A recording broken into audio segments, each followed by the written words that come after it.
I want to speak few words about Pakistan. ఇప్పుడు recently మన కాశ్మీర్లో టూరిస్ట్ చంపారు 26 టూరిస్ట్, రైట్? దాని గురించి ఇండియాలో చాలా మంది కోపం ఉంది. కానీ నా కొన్ని పాయింట్స్ నేను చెప్పాలనుకుంటున్నా. రోజుకి ఇద్దరిని చంపితే కోపం రాదా? ఒకేసారి 26-28 మందిని చంపితే గవర్నమెంట్ మేలుకుంటుందా? I'm happy this is BJP government, కానీ this is a point which నా ఫేవరెట్ కాదు. ఎవరు చేసినా తప్పే. ఇది నా దృష్టిలో తప్పు. రోజుకి 2 మందిని, 3, 4 చంపితే అది న్యూస్ కాదా? ఒకేసారి చంపితే న్యూస్ హెడ్లైన్స్ అయినప్పుడే న్యూసా? అదొక పాయింట్. ఇంకా చాలా మంది రెండో క్వశ్చన్ ఏమంటారంటే, అటాక్ ఎప్పుడు జరుగుతుంది, ఇంకా ఎందుకు జరుగుతలేదు? ఆల్రెడీ వాళ్ళ 30th, రైట్? వాళ్ళ ఏప్రిల్ 30th. నా ఫీలింగ్ ఏంటంటే టైం పడుతుంది. ఇది గల్లీలో కొట్లాట కాదు, చిన్న గల్లీలలో కొట్లాడతారు చూడండి, ఆడ చూసుకుందాం మనం. అట్లా కాదు. వార్ స్టార్ట్ చేయడం చాలా ఈజీ, ఎండ్ చేయడం చాలా కష్టం. యూక్రెయిన్ రష్యా వార్ చూసినట్టయితే 3 years అయింది, ఇంకా అయిపోలేదు. సో పాకిస్తాన్ ఒక రోగ్ స్టేట్. అది అమ్ముకొనైనా వారు కొట్లాడుతుంది. అలా ఆల్రెడీ అమ్ముకోవడానికి ఏం లేదు, అడుక్కునే స్టేజ్ ఉన్నాం. సో నా కొన్ని సజెషన్స్ అంటే, నేను ఒక గల్లీలో కూర్చొని, చిన్న రూమ్లో కూర్చొని, చిన్న ప్లేస్లో కూర్చొని నేను చెప్పేంత అని కాదు. గవర్నమెంట్కి చాలా ఎక్స్పర్ట్స్ ఉంటారు, వాళ్ళకు 1000 times ఎక్కువ క్లారిటీ ఉంటుంది. కానీ స్టిల్ నేను ఎందుకు చెప్తున్నా అంటే, కొన్ని పాయింట్స్ మేబీ ఒక ఆడియన్స్కి, కామన్ పీపుల్కి ఇది అర్థం కావాలి కాబట్టి. మనల్ని ఫూల్ ఎలా చేస్తున్నారు చాలా సంవత్సరాల నుంచి, సెక్యులర్ అనే వర్డ్ మీద ఫూల్ ఎలా చేస్తున్నారు, రైట్? సెక్యులర్ అనేది ఓన్లీ 1-way ట్రాఫిక్ కాదు, it should B 2-way traffic, right? నేను టోపీ పెట్టుకొని ఫోటో దిగితే రంజాన్ ముబారక్ అని చెప్పగలిగితే, నువ్వు హోలీ కలర్స్ పెట్టుకొని, బొట్టు పెట్టుకొని హోలీ ముబారక్ అని చెప్పగలుగుతావా? చెప్పలేకపోతే సెక్యులర్ అనే వర్డ్ వాడే అధికారం నీకు లేదు. It is simple as shoes వేసుకొని నేను నీ బెడ్రూమ్లోకి వస్తా, కానీ షూస్ చెప్పులు వేసుకొని నా ఫస్ట్ రూమ్లోకి కూడా రావద్దు. అట్లా ఉంటుంది. ఇద్దరికి సేమ్ రూల్స్ ఉంటాయి. నేను నీ షూస్ వేసుకొని బెడ్రూమ్ వరకు నువ్వు రాగలితే it should be vice versa, it cannot be otherwise, right? రెండో పాయింట్ ఏంటంటే, నా కొన్ని పాయింట్స్ ఉన్నాయి, నేను I want to say that points. 6 partsగా పాకిస్తాన్ డివైడ్ కావాలి. ఇప్పుడు యుద్ధం అయితే ఓన్లీ మనము పిఓకే తీసుకొని సంతోషంగా రావద్దేంటి? పంజాబ్, సింధ్, గుజరాత్ అని చదువుతాం కదా మనం. సింధ్ కూడా మనదే, సింధ్ని తీసుకోవాలా. ఖైబర్ పఖ్తూన్వా విడిపోతుంది ఎట్లయినా. అండ్ దాని పేరేంటి, ఖైబర్ పఖ్తూన్వా ఒకటి, పంజాబ్ ఒకటి, పంజాబ్ ప్రావిన్స్ వాళ్ళు కొట్లాడుతున్నారు. ఆఫ్ఘనిస్తాన్ పష్తూనిస్తాన్ చేస్తా అంటున్నారు. అండ్ గిల్గిట్ బల్చిస్తాన్, రైట్, పేరు గుర్తుకొచ్చింది, వాళ్ళు ఎప్పటి నుంచో కొట్లాడుతున్నారు. ఇవన్నీ సపరేట్ చేసేసి పాకిస్తాన్ని చిన్న ముక్కగా మిగిలించాలి. మొత్తానికి నాశనం చేయదు.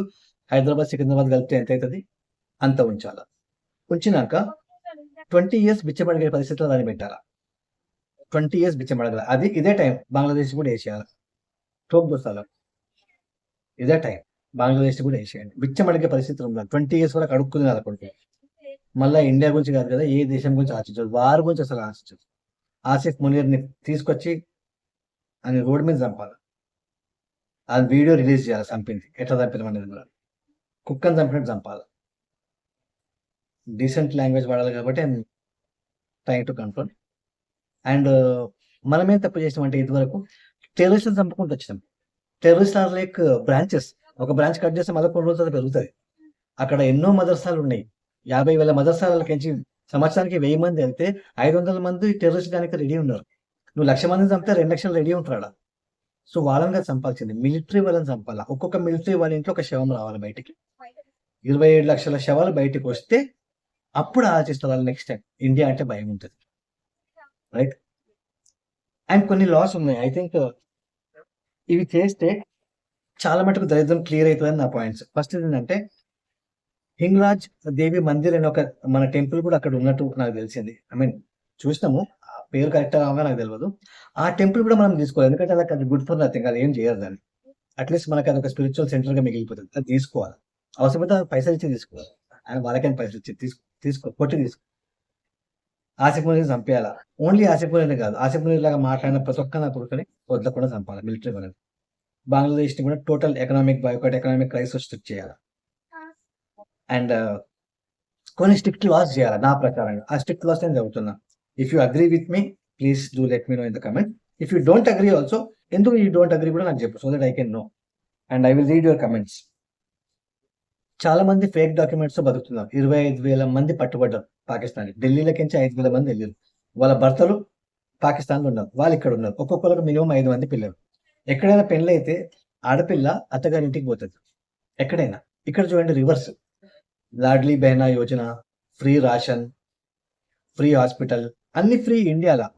మొగుడు పాకిస్తాన్ వాడు, పిల్లలు ఇండియా వాళ్ళు. ఆమెకు హాఫ్ పాకిస్తానీ సిటిజన్షిప్. ఏమైతుంది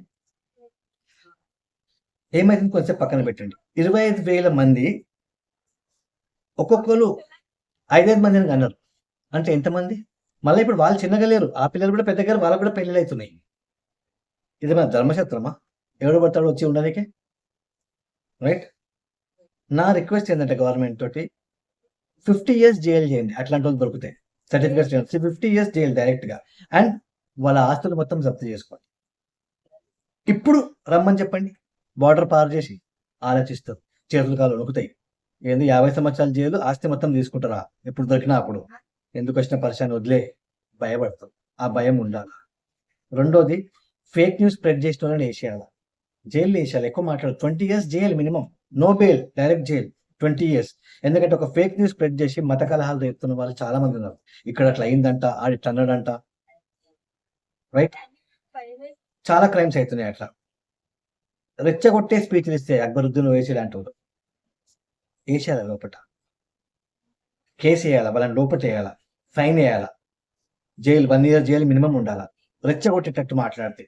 ఏదన్నా కారణం ఉంది, నువ్వు కౌంటర్ ఇస్తున్నావు అంటే అది వేరే విషయం. ఏ కారణం లేదు, నువ్వు వచ్చేసి రెచ్చగొడుతున్నావు అనుకో, చాలా మంది ప్రాణాలు పోతున్నాయి. బయటకు వచ్చి రాళ్ళు కొడుతూ. Stone painting should be become a serious criminal offence. డ్యూటీలో ఉన్న పోలీసుల మీద చేయి చేసుకుంటే అది అఫెన్స్. అట్లాంటిది నువ్వు రాయకుడు కొట్టి నెత్తి వల్ల కొడితే అది మాబు కాబట్టి వదిలేస్తారా? లా చేయండి. రాయి కొడితే అఫెన్స్, నీ ఆస్తులు జప్తు చేస్తాము, నీ లైసెన్స్ పోతుంది, ఓటింగ్ రైట్స్ పోతాయి, 20 సంవత్సరాలు చేయదు, పెట్టేయండి.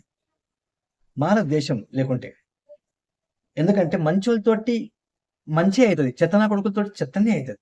ఈ చెత్తనా కొడుకులు చెత్త డబ్బాలు ఉండాలా, బయట ఫ్రీగా తిరగొద్దు. రైట్. 10-15 సంవత్సరాలు మినిమం జైలు చేయండి, వదలదు. Next, declare India as Hindu రాష్ట్రం. ఇక్కడ ఏంది ఇట్లా మాట్లాడుతున్నా నేను అనిపించదు చాలా మంది. డిక్లేర్ యాజ్ హిందూ రాష్ట్రం అంటే ముస్లిమ్స్ ఉండొద్దు, క్రిస్టియన్స్ ఉండొద్దు, జైన్స్ ఉండొద్దు, బౌద్ధులు ఉండొద్దు అని కాదు పాయింట్. ఒకటే పాయింట్ ఏంటంటే 56 దేశాలు ఉన్నాయి ముస్లిమ్స్కి. హిందూకి ఒక్క దేశం కూడా వద్దా? క్రిస్టియన్స్కి 100 పైన దేశాలు ఉన్నాయి. హిందూయిజంకి ఇండియాలోనే ఒక్క దేశం కూడా ఉండకపోతే ఏమవుతుంది? మన పరిస్థితి ఏంది? పాకిస్తాన్లో కొడితే హిందువులు ఇక్కడికి వచ్చారు, బంగ్లాదేశ్లో కొడితే ఇక్కడికి వచ్చారు, కాశ్మీర్లో కొడితే దేశం ప్రతి ఒక్క చోటకు పోయి దాక్కున్నారు హిందూస్. ఇక్కడ కూడా ఇండియాలోకి కూడా మనల్ని కొడితే మీరు ఏ దేశంలోకి పోతారు? మనం ఏ దేశంలోకి పోయి ఉంటాం? మన బ్యాక్గ్రౌండ్ ప్లాన్ ఉందా? సెకండ్ ప్లాన్ ఉందా? ఇది మన దేశంలోనే మనకు సెక్యూరిటీ లేదు. రైట్. ఇక్కడ majority people are living like minority, I should say worse than minority బతుకుతున్నారు. So this is wrong. Wrong should be accepted and ఏమంటారు దాన్ని, అందరూ ఖండించాల్సిన విషయం. రాంగ్ని రాంగ్ అనాలా. You could be a Christian, you could be a Muslim, you could be a Jain, you could be a whatever religion you are belonging to. రాంగ్ని wrong అనడం నీకు వస్తే you are correct person, irrespective of your religion. మన మైండ్లో వేరేది వేసారు. ఏమంటారు దాన్ని, శాంతి, ప్రేమ, హిందూస్ అట్లా కాదు, అహింస పరమో ధర్మ, సగమే చెప్పారు. అహింస పరమో ధర్మ, ధర్మ హింస తథైవచ. ధర్మం కోసం నువ్వు హింస చేస్తే అది శాంతి కంటే గొప్పది. When war is important for peace, then war must be done. అర్జునుడు నేను కొట్లాడను అంటే కృష్ణుడు చెప్పింది ధర్మం ఇదే. ఇప్పుడు నీ ధర్మం క్షత్రియ ధర్మం, నువ్వు కొట్లాడాలని. చుట్టాలున్నారు, నేను కొట్లాడాలి, నాకు మూడ్ లేదు కాదు, నీ ధర్మం అది, కొట్లాడాలా. కొట్లాడడం కూడా ధర్మమే. Right. And second thing, anti conversion laws స్ట్రిక్ట్గా చేయాలి. యాంటీ కన్వర్జన్ లాస్ అనగానే చాలా మంది క్రిస్టియన్స్కి, ముస్లిమ్స్కి నెగటివ్ థాట్స్ వస్తాయి. నేను వేరే ఎగ్జాంపుల్ చెప్తా. ఇమాజిన్ నా పేరు ఆనంద్, నేను ఒక ముస్లిం అమ్మాయిని నా పేరు అబ్దుల్ అని ప్రేమించి ఇంటికి తీసుకొచ్చి పెళ్లి చేసుకున్నాక, పిల్లలు కన్నాక నా పేరు అబ్దుల్ అని చెప్తే, నా పేరు ఆనంద్ అని చెప్తే ఎట్లుంటుంది? I'm not against love. Abdul అని చెప్పి ప్రేమించు, నా పేరు ఆనంద్ అని చెప్పి ప్రేమిస్తా. You can be Christian, you can be Muslim, you can get married, no problem. Christian Muslims పెళ్లి చేసుకోవద్దు అంటలేదు నేను, చేసుకోండి. హిందూ క్రిస్టియన్ చేసుకోండి, ముస్లిం క్రిస్టియన్ చేసుకోండి, హిందూ ముస్లిం చేసుకోండి. కానీ అబద్ధం చెప్పి చీటింగ్ చేసి చేసుకోవడం తప్పంటున్నా. నా పేరు అబ్దుల్ అయితే అబ్దుల్‌నే చెప్పాలి. నా పేరు ఆనంద్ అయితే ఆనంద్ అనే చెప్పాలి. చేతికి ఒకటి కట్టుకొని పడ్డంక, పెళ్లయినంక అబద్ధం చెప్పినా ఇప్పుడేం చేస్తావు అని చెప్పి బ్లాక్‌మెయిల్ చేయడం ఇది కరెక్ట్ కాదు. అట్లాంటోళ్ళ కోసం స్ట్రిక్ట్ లాస్ ఉండాలి. Right? UCC one country one law. తొందరగా ఇంప్లిమెంట్ చేయండి. చేస్తారు. మాకు కొంచెం తొందర ఎక్కువ. ఆగలేకపోతున్నాం అందుకే అడుగుతున్నాం. చేసేయండి, దరిద్రం పోతది కదా! వన్ కంట్రీ వన్ లా. అందరికి ఒకటే లా. మాతోటి అన్యాయం జరుగుతుంది, మాతోటి అన్యాయం జరుగుతుంది అనేటోళ్ళు అందరూ నోర్లు మూపిద్దాం. ఇప్పుడు అందరికి లా ఒకటే కదా! రైట్? ఇప్పుడు ముస్లిమ్స్ చూడండి, డబుల్ స్టాండర్డ్స్ అంటారు దీన్ని. మాకు షరియా కావాలా, మేము కాన్స్టిట్యూషన్ నమ్మమంటారు. సరే, షరియా ప్రకారంగా దొంగతనం చేస్తే చేతులు నరికేయాలా? రెడీయా మీరు అంటే, లేదు లేదు, క్రిమినల్ లా మేము యాక్సెప్ట్ చేస్తాం. అంటే నీకు మంచిగా ఉన్న దగ్గర నీకు క్రిమినల్ లా కావాలా? అది లేనప్పుడు షరియా లా కావాలా? పెళ్లి చేసుకోనికి నలుగురు పెళ్ళాలకి నీకు షరియా నీకు ఓకే. దొంగతనం చేస్తే చేతులు నరికేయాలనే షరియాలో ఉంది కదా! అది యాక్సెప్ట్ చేయి. రేపటి నుంచి ఇంప్లిమెంట్ చేద్దాం. హిందూ, క్రిస్టియన్ దొంగతనం చేస్తే ఆయనకి 6 నెలలు జైలు శిక్ష. మీకు మాత్రం 2 చేతులు నరికేస్తాం. ఏమైనా మీ లాగానే ఉంది కదా షరియాలా. చేస్తా ఒప్పుకుంటావా అంటే వాడు ఒప్పుకోడు. దీన్ని డబుల్ స్టాండర్డ్స్ అంటారు. నేను చేస్తే సంసారం, నువ్వు చేస్తే వ్యభిచారం. దీన్ని double standards. Law should be same. నేను సమోసా తింటే ఓకే. నువ్వు సమోసా తింటే మాత్రం నేను చెప్పుతోటి కొడతా. నార్మలోడు రేప్ చేస్తే ఆయనకి జైలు. ఎమ్మెల్యే కొడుకు చేస్తే దాన్ని రేప్ అనొద్దు, తప్పు. మంచి మాట పెట్టాలి ఇంకేదైనా. ఎవడు చేసినా రేపే. లా should be same for all. ధర్మం అందరికి ఒకటే. గ్రావిటేషనల్ ఫోర్స్ ఒకరికి తక్కువ, ఒకరికి ఎక్కువ ఉండదు. సన్‌లైట్ ఒకరికి తక్కువ, ఒకరికి ఎక్కువ ఉండదు. అందరికీ సేమ్ ఉండాలి. Right? And last thing is educational reforms. Real history teach చేయండి. దరిద్రం సగం పోతది. సినిమాలు చూసి తెలుసుకోవాల్సిన పరిస్థితి పడుతుంది మనకి. చావా సినిమా చూసే వరకు చాలా మందికి తెలవదు. I think this is what my feelings are. ఒకసారి ఆలోచించండి మీరు. నేను చెప్పేది కరెక్ట్ అని నాకు అనిపిస్తుంది. మీకు కూడా అనిపిస్తే please do think about it. Okay. Thank you.